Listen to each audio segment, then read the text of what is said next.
Indian premier league IPL এর match নম্বর 9, যেখানে মোকাবেলা করবে গুজরাট টাইটান, তারা লড়বে রাজস্থান রয়্যালসের সাথে। ম্যাচটা অনুষ্ঠিত হবে 4 এপ্রিল বাংলাদেশ সময় রাত্র 8টাতে। ম্যাচটা অনুষ্ঠিত হবে নরেন্দ্র মোদী স্টেডিয়াম, আহমেদাবাদে। ম্যাচের কমপ্লিট অ্যানালাইসিস করবো, তবে তার আগে বলে নিচ্ছি, যারা এখন আমাদের ইউটিউব চ্যানেল সাবস্ক্রাইব করনি, চ্যানেল সাবস্ক্রাইব করবে, ভিডিওতে লাইক করবে, আর পুরো ভিডিওটা কিন্তু না টেনে দেখতে হবে। শুরুতে একটু পয়েন্ট টেবিলের কথা বলি। দুটো দলই একটা করে ম্যাচ খেলেছে এবং গুজরাট তারা প্রথম ম্যাচে পরাজিত হয়েছে পাঞ্জাবের সাথে।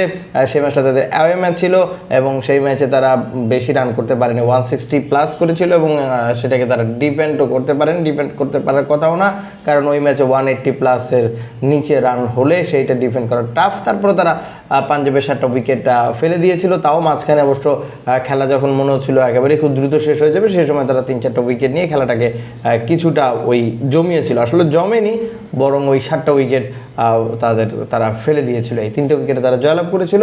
ব্যাটিংয়ে তাদের দুর্বলতা ছিল, সেটা নিয়ে কথা বলবো পরে। তবে তার আগে বলি, অপর দল সেটা হচ্ছে ওই রাজস্থান রয়্যালস। তারা কিন্তু তাদের শেষ ম্যাচ, একটা ম্যাচে খেলেছে, একটাই জয়লাভ করেছে, সেটা তারা খেলেছে নিজেদের মাঠে এবং সেই ম্যাচটা তারা জয়লাভ করেছে চেন্নাইয়ের সাথে। চেন্নাইকে তারা 130-এর ভিতর আটকে দিয়েছে, সেটা তারা কম্প্রিহেন্সিভ উইন 8 উইকেটে জয়লাভ করেছে রাজস্থান। এবং এই ম্যাচটা রাজস্থান খেলছে তাদের অ্যাওয়ে ম্যাচ, গুজরাট খেলছে তাদের হোম ম্যাচ নরেন্দ্র মোদী স্টেডিয়ামে খেলা।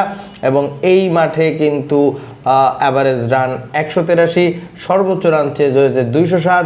আর নরেন্দ্র মোদী স্টেডিয়ামের বৈশিষ্ট্য হচ্ছে টসে জিতবেন, যদি পারেন আগে ব্যাটিং করবেন, মিনিমাম 200+। যদি করতে পারেন তাহলে কিছুটা কম্পিটিটিভ আসবে এবং সেটাকে ডিফেন্ড করার চেষ্টা করবেন। যদি 210 বা 215+ হয় তাহলে মোটামুটি বলা যায় যে আপনি একটু বোলিং ভালো করলে আপনি ম্যাচটা জিততে পারবেন। 200-এর নিচে যদি হয় তাহলে এই গুজরাটে, এই নরেন্দ্র মোদী স্টেডিয়ামে সেই রানটা ডিফেন্ড করা আসলেই টাফ। আমরা যদি একটু এই মাঠের রেকর্ডে দেখি, তাহলে 23টা ম্যাচ আগে ব্যাটিং জিতেছে, 23টা ম্যাচ আগে ব্যাট জিতেছে, 15টা ম্যাচে পরে ব্যাট জিতেছে। তার মানে এখানে আইপিএলের ক্ষেত্রে আগে ব্যাটের রেকর্ড কিন্তু ভালো। অতএব এখানে ডিউ খুব বেশি আসবে না। তারপর আপনার পিচ রিপোর্ট দেখবেন, পিচ রিপোর্টে যদি দেখেন যে ডিউ সম্ভাবনা আছে, তাহলে অবশ্যই টসে জিতে পরে ব্যাটিং করবেন। সেটার জন্য অবশ্যই আমাদের টেলিগ্রাম চ্যানেলে জয়েন থাকবেন, সেখানে আমরা আপডেট দিব। আর এই দুই দল তারা যে 8টা ম্যাচ খেলেছে, 8টা ম্যাচের ভিতরে 6টায় জিতেছে গুজরাট, 2টা জিতেছে রাজস্থান।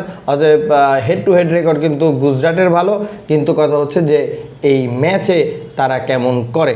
শুরুতে আমরা যদি একটু ফ্যান্টাসি পয়েন্টে আসি, এই ফ্যান্টাসি পয়েন্ট খুব গুরুত্বপূর্ণ, কারণ ফ্যান্টাসি পয়েন্ট দিয়ে আমরা দুই দলের প্লেয়ারগুলোকে বুঝতে পারবো। একটা করে ম্যাচ যেহেতু হয়েছে, 1 নম্বরে আছে প্রসিদ্ধ কৃষ্ণা, তিনি গুজরাটের বলার।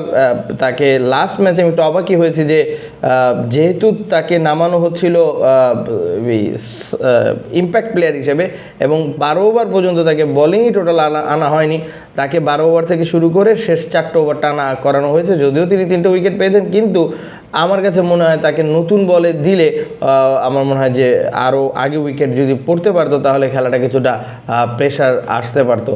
কারণ ওই যেহেতু 162 রান এবং সেখানে প্রথম 6 ওভারের ভিতরে রান চলে আসার কারণে অশোক সেখানে 2টো ওভারে প্রায় অনেকগুলো রান দিয়ে ফেলেছে, 26-27 রান দিয়ে দেওয়ার কারণে ওই চাপটা, ওই রানের যে চাপটা, সেটা অনেকটা কিন্তু পাঞ্জাবের কাছ থেকে সরে গেছে। তো আমার মনে হয় তারপরেও তিনি 3টে উইকেট পেয়েছেন, তার জায়গাতে ঠিক আছে, কিন্তু নতুন বলে তাকে হয়তো 1টা ওভার বা 2টো ওভার ইম্প্যাক্ট প্লেয়ার হিসেবে যদি তিনি এসেছেন তাকে দিতে পারতো। 2 নম্বরে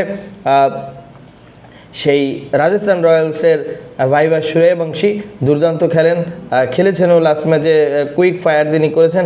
এছাড়া শুভমেন গিল তার স্বভাবসুলভ ব্যাটিং করেছেন, জফরা আর্চার দুর্দান্ত বোলিং করেছেন এবং রবীন্দ্র জাদেজা কিন্তু এর আগে চেন্নাইয়ের ছিল, তিনি এই সিজনে কিন্তু রাজস্থানে এসেছে। অতএব সেটা তার দলের জন্য কিন্তু তিনি এসে পারফরমেন্স করেছে। আমরা যদি এই স্ক্রিনে আপনারা দেখতে পাচ্ছেন যে ফ্যান্টাসি পয়েন্ট, সেখানে আপনারা দেখবেন যে রাজস্থানের 3জন প্লেয়ার কিন্তু আছে, যেখানে ওই 2জন প্লেয়ারই আছে শুধুমাত্র গুজরাটের।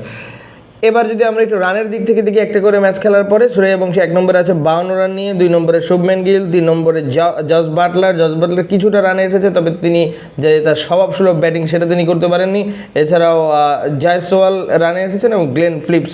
আমরা যদি এখানে 5 জনের ভিতর দেখি, 5 জনের ভিতর 3 জনই কিন্তু গুজরাট টাইটানের ব্যাটসম্যান, সেটা কিন্তু আপনাকে হিসাব রাখতে হবে। তারপর আরও একটা ব্যাপার যেটা, সেটা হচ্ছে রাজস্থান রয়্যালসের টার্গেটটা কিন্তু কম ছিল, 127-28 রান, সেই রানটা আসলে করার জন্য যে প্লেয়ার দরকার সেটা অনেকটাই ওই সূর্যবংশী রান করার পরে তো আর থাকে না, তো যার কারণে এই রানের লিস্টে হয়তো পাঞ্জাবের রাজস্থানের প্লেয়ারদের নাম একটু কমই আসবে।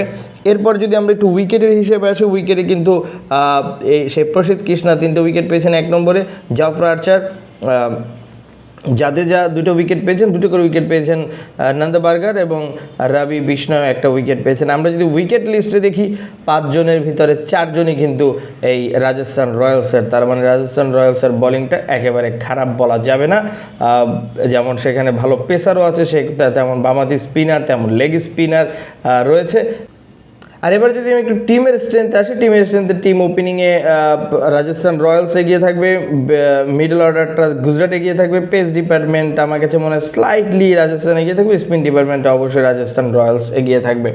এখন কথা হচ্ছে এই ম্যাচে আমার প্রেডিকশন কি, আমরা যদি একটু দুইটা হিসাব এখানে হিসাব মিলাই, সেটা হচ্ছে এই মাঠে কিন্তু 60% টাইমে রাজস্থান জয়লাভ করে এবং গুজরাট এখানে 50% টাইমে জয়লাভ করে, এবং যদি আমরা এভাবে মিলাই যে গুজরাটের লোয়ার ব্যাটিং অর্ডারে এর আগে কিন্তু আমরা যেমন ডেভিড মিলারকে দেখেছিলাম, তেমন রাদারফোর্ডকে দেখেছিলাম, ওই টাইপের হার্ড হিটার এইবার কিন্তু আমরা গুজরাটে দেখিনি, যার কারণে ওই যে লাস্ট ম্যাচে 162 হয়েছিল, ওইটা যদি এই দুই টাইপের হার্ড হিটার কোনো ব্যাটসম্যান থাকতো তাহলে সেই রানটা ইজিলি 180 ক্রস করতে পারতো, সেটা যেহেতু করেনি, ওই গ্যাপটা গুজরাটকে পুরো মৌসুমে আমার মনে হয় সার্ভাইভ করবে।